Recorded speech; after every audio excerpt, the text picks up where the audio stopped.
Well, Mike Woodson gets into a pissing and shitting contest with a podcast based out of Los Angeles. We're going to get into all the juicy details on this episode. Let's get into it.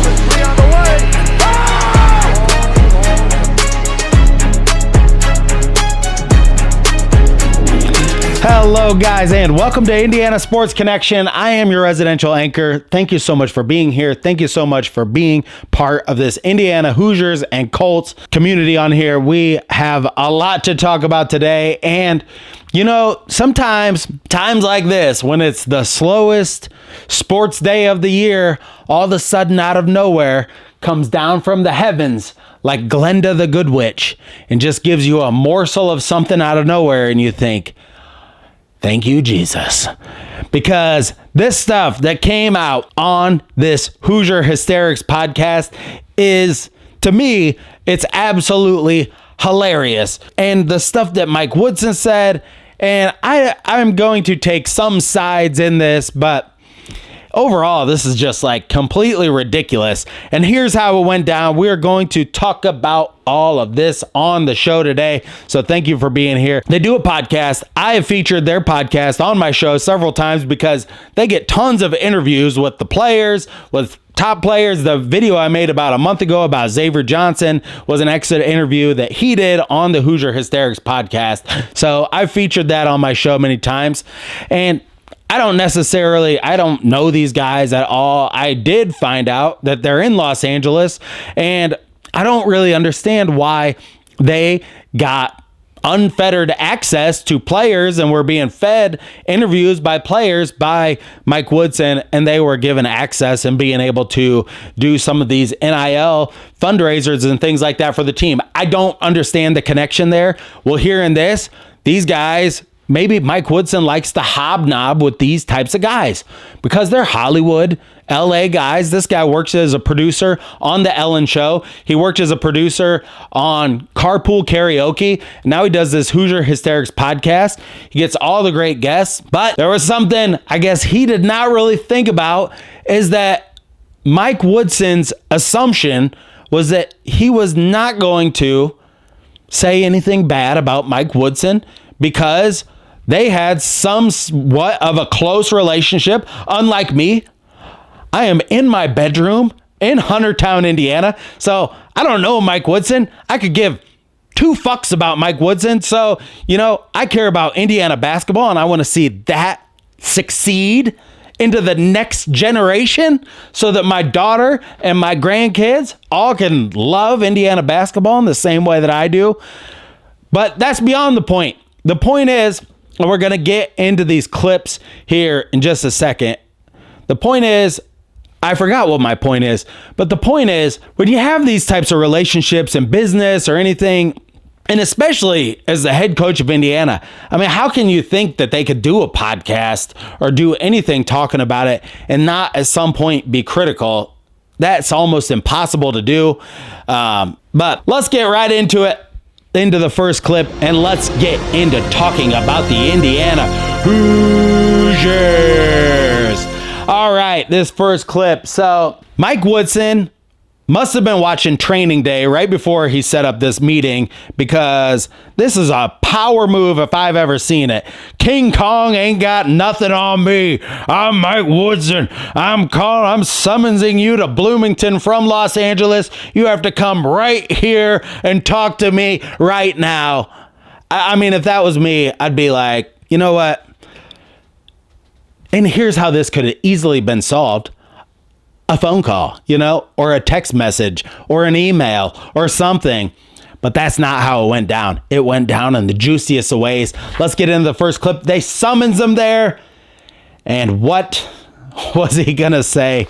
Hillbilly Monkey, are you getting all of this? Because these guys, this was a real live wire act. All right, let's run the clip. So I go to the meeting. Woody's there. Scott's there. And we sit down, and Woody proceeds to tell me that he did not appreciate that I didn't support him 100% throughout the entire season. He said that at one point he heard that I called him stubborn, and he was really pissed off about that. He said, "You don't know me well enough to call me stubborn." Like, yeah, I do. I do. But by the way, Bobby Knight was stubborn. I'm stubborn. Like, if that's the worst that he could find, I'm like, well, this isn't going to go too bad. And then he said that was bullshit. And he said that that he let me into the Mike Woodson world. And yes, he spoke in the third person at times. And that I let him into my world too. And just transparency. You know, there was a time when Woody asked me if I would hire his 2 daughters who needed jobs. And I did. I hired them on Carpool Karaoke, and they did a fine job. I have nothing bad to say about the job that they did. But would I have hired them if they weren't Woody's kids and I was trying to be nice and do a favor for the head coach? Probably not. But they did a good job, and I was happy to have them on the team. But but he said, I welcomed you into the Mike Woodson world. You let me into your world, and things, started to go a little sideways. And you said I was stubborn. You don't know me. That's bullshit. And then it all blew up when you had Brian Evans on your show. And you had Brian Evans on, and that MFer doesn't know me. He's never tried to come down here. And look, so they hired his daughters? I mean, these guys, they were kissing his ass every which way. I mean, I guess Mike Woodson, how did he think that eventually... Actually, I can't believe Mike Woodson even listened to this podcast. Honestly, text some people yesterday. Nobody I knew really had ever listened to it that much. I've featured it on my show. I enjoy some of the interviews, but I mean, these podcasts are super long and there are a lot of Indiana podcasts out there. How does he find time in the day? This was his top priority after he got done recruiting all these guys. This meeting happened in mid-May. So we know that it was mid-May. After he got all the recruits, he's like, you know what? I'm going to circle back around and I'm really going to stick it to these guys, So, I mean, you cannot make this stuff up, folks, because you just can't make stuff like this up. It only happens in real life, and we talk about it on this show.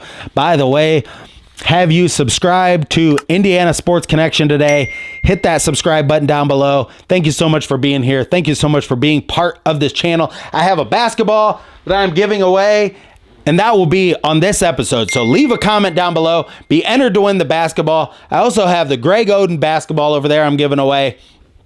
And I'm also going to reveal the winner of the 1976 DVD is LL Cool Ray.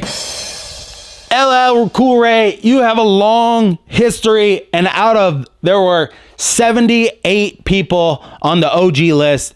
LL Cool Ray, you won, and you leave some of the best comments on the channel. I really appreciate it. He's one of the OGs, so send me a DM. I will send you the 1976 DVD. So thank you for everybody for subscribing to the channel. Now let's get into the rest of the clip. So the second clip, and Mike Woodson, I mean, you just got to listen to it because I just can't say that enough. You can't make this stuff up. Hillbilly Monkey, run that clip. Journalists, that's not who we are. That's not who we are. But it just felt weird, and a little bit of just how he views the world is just a little off kilter, but whatever. So then he tells me that, he's accomplished everything. And then he says, and you know what? You think last year was a bad year for us. That's because you're not a coach. Last year was a good year. Well, see, and that to me is when you start looking around. Is Scott worried about him? Do you need to call in the medics? Because right. There you think my brain has problems. That to me is how delusional can you be if you thought last season was successful in any way, shape, or form? It fits a narrative that is true with Woody, that if you're with him, and you're his friend. But if you are at all critical of him, you are an enemy. You are wrong. You have ulterior motives. You are trying to do something to hurt him and his family. It's not just that you can be objectively critical. There's a whole narrative that surrounds it for Woody, the way that he looks at the world. So he said last year was a good year. I did not understand that at all, but I let it go. And then he said, see, you don't understand. I love this no one loves Indiana more than me. And I said, Woody, I'm not doubting how much you love Indiana. I never have.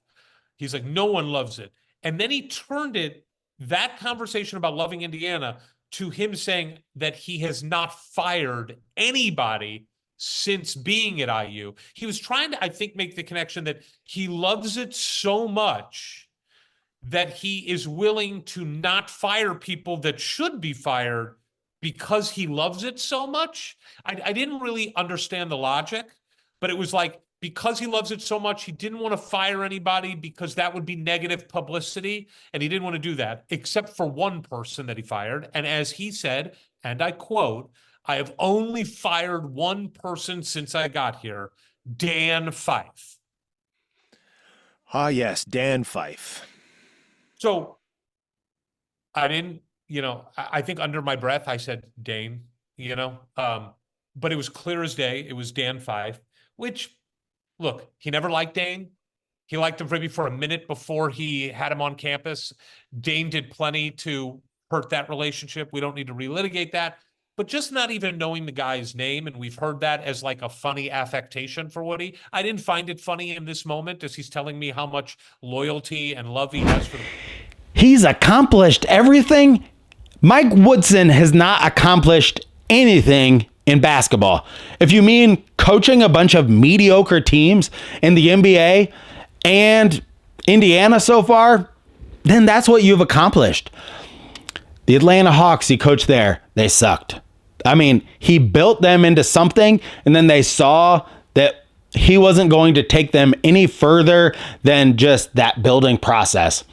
He got lambasted when he was with the Knicks from 2012 to 2014. He was with the Knicks, and I lived in New York, and I knew several people that worked at CBS Sports as interns, and he was a jackass to many of the people that I knew internally there that had worked with him in the media. Never heard good things about the things he said, and now we're getting a peek behind the curtain of how Mike Woodson and his inner circle, how he treats them. They also said in this podcast that he treats everybody, he treated these guys as if they worked for him. I've heard that before from more than one person that I don't really want to reveal on this show right now. Accomplished everything. Let's get into the next clip. Let's roll it. But then he got to a few things that he said that I couldn't believe he said them, and I have to relay them. So the first was when I said to him, all we've ever wanted is to help you be successful. And I do believe this. I don't believe Woody had a firm grasp on how NIL was working at the beginning, and his assistants were more aggressive, and we were dealing with his assistants more and helping with things like Jalen Hood-Schifino and Malik Renew and Tamar Bates and things like that. And I just don't know how much he was connected to how that was all going down. And so I said, all we tried to do is help you be successful. And he snapped at me and said, I am successful. I've done everything you can do in basketball. I've accomplished everything you can accomplish. And I am successful. And you know why? Because I won the fan base. And I didn't argue with him, but all I could think of is like, this is his mindset. This is, if you want to understand Woody, he thinks he is shocked that anyone, us, Brian Evans, Dan Dockich, whoever it is, would be critical of him in any way. He is shocked by it because in his mind, because he goes to Uptown Cafe and everybody wants to talk to him. He walks down the street, everybody wants a picture. Saying to these guys, I am successful, just reiterating this stuff right in front of Scott Dolson, by the way. And that is nothing new. You know what? Every coach who's ever coached at IU always thinks they're above the athletic director because the athletic director is a chump and the coach of IU is like a celebrity. So every coach that coaches at IU thinks they are above the athletic director. So that's nothing really new. But at the end of this, I am going to circle this back around to what is different about Mike Woodson. So the next clip, I really did agree with the Hoosier Hysterics guys on this. It's like, why didn't he just allow some other podcast or some other person to do the golf tournament and the fan fest and just keep it on, but just fire these guys from it and have somebody else step in and do it? And that is a real head scratcher, but let's play that last clip. And I get that totally. We're good. We don't need to do that anymore. We get it. We've loved it, but we don't need to be doing that. And we get it totally. But why in the world would you want to hurt fans and your players who benefit from those things financially, and more than just financially, from a relationship standpoint, from connecting to the community, and clearly fans benefit from it in a major way? Why in the world would you want to, take money out of your team's pocket and hurt the fans? And his response was, well, because I'm stubborn. There is so much to take out of this, and I don't think any of this is going to affect the team next year, or maybe they are watching all of this, but I find it very strange that the head coach of Indiana basketball feels the need to come back around, bring these guys in from this podcast, and then rub their nose in it like, you ain't got nothing and I'm a somebody and you're a nobody. And I know that's not all he said, but this is the gist of the meeting is I'm going to call you guys in so that I can just pull this complete power move on you and really make you just eat it. And I'm going to have the athletic director there. It's pretty sinister. I mean, when you just really look at it from the outside in, it's you could have just called these guys up and been like, hey, I don't want to do your golf tournament anymore. We got somebody else to do it. It's just too much of a hassle, the stuff you're doing or whatever. You could have just made a simple phone call, made it easy. But this was like a training day setup. Mike Woodson's thinking he's like Denzel Washington. King Kong ain't got nothing on me. You guys can take your podcast and shove it up your ass because we don't need it. I don't need you. We don't need your money. Obviously, he's got big donors. He's got big money coming from a few different sources of people that back up Mike Woodson. The fans are not, and look, 20% of the people that watch this show like me. The other 80% hate me. And you know what? If you hate this show and you watch it because you hate me, thank you for watching. That's how everything is. Whether you are if you're in the public eye, just think of anybody you know. Dave Letterman or Jay Leno. You probably have a preference. Your mom probably hates Jay Leno because of this, and you probably know somebody else who hates Dave Letterman because of this. Get off of it. I mean, you're in the public eye. How do you think you can just skate through and you're not going to have any scrutiny, especially since you grew up in Indiana? You went to Broad Ripple High School. You played at Indiana. You played under Bob Knight. And then you come back here and you think that suddenly everybody's just going to roll the red carpet out for you and nobody's going to ever question anything you say or do. There are just complete inaccuracies in that type of thinking, because that is the complete opposite of what is actually going to happen when you take the job at Indiana, because you are in a fishbowl.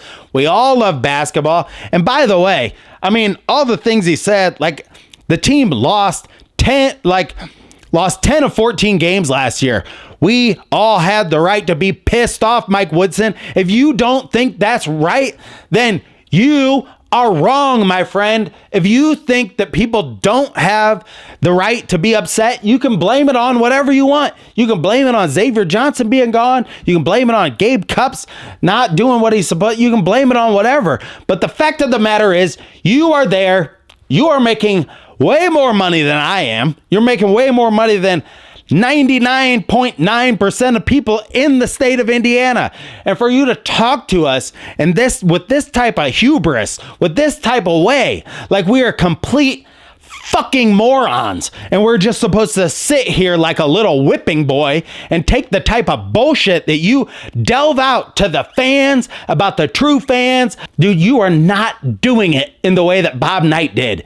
I know how you coach, and you want to be friends with these college kids, and you can't be friends with them. Bob Knight said that many a times in articles and things everywhere, that the biggest problem with America, and this was in the mid-90s, when all the kids were going off the rails thinking that it was about ESPN and highlight reels and all of this stuff. And to this day, Bob Knight is right about that stuff, because kids today don't know a hill of beans about what it's like to play basketball. And you know why I know that? Because the NBA draft was last night. You know who the top 2 picks are? They're Frenchmen. You know why? Because kids in this country can't listen to anybody except their goddamn selves. That's the problem. I'm sorry, but that is how it is. AAU basketball doesn't teach kids how to play basketball. We end up with all these guys who are talented that don't know shit about playing the game. I'll take a 6-foot guy who knows how to play the game 10 out of 10 times, rather than these guys who come out of AAU with this attitude. Now, can Mike Woodson get this talent to play together? He can. There is a way this team should be really, really good. But I just had to go on that rant because this is just a constant thing that we have going on in this country, and it's just going on everywhere. And I just have to go off about it. But I hope you enjoyed this episode. Like, I don't really give a shit about either one of these sides. You know, it's the middle of the summer. Mike Woodson, the fact that you circled back around and to really grind this home with these guys and to get this airing of this dirty laundry out there for everybody, it's just really stupid. And it's a really dumb look for the coach of Indiana to do this. And I do believe the stuff that the Hoosier Hysterics said, because I do believe that the Indiana athletic department would have put out a letter. I sent them a letter to Dolson, Mike Woodson, if they wanted to comment on what happened, and they have not commented on it. So I'm guessing all of that is exactly right, how it went down. I saw a ton of people in the comments. It shows just a certain lack, like a certain mentality that this coach has, that he's like living on a different planet. He might be born on the wrong planet. Thank you so much for everybody for watching this episode. I hope this was entertaining for you, because that's what I want it to be. And like all this juicy gossip in the summertime, it's all just gossip. Nothing's going to really matter until that ball is tipped off. And then we got to see these guys absolutely run amok this winter. It's got to be there, or else it's going to be adios for Mike Woodson. And until next time, Mike Woodson, it'll be nice seeing you. But you know, this season is a make it or break it time right now for Mike Woodson. And when stuff like this comes out, the heat is going to get really, really ugly if this team does not live up to expectations. Thank you so much for being here. And until next time, stay classy out there, Hoosier fans. Hello, friend.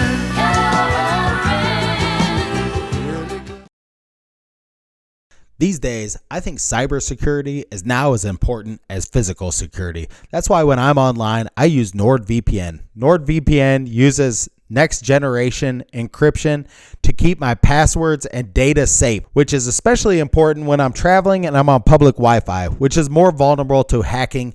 I'm sure a lot of you are going to be traveling for the holidays this summer. Use NordVPN, one account that will protect all your devices and computers. And with their 30-day money-back guarantee, you have nothing to lose.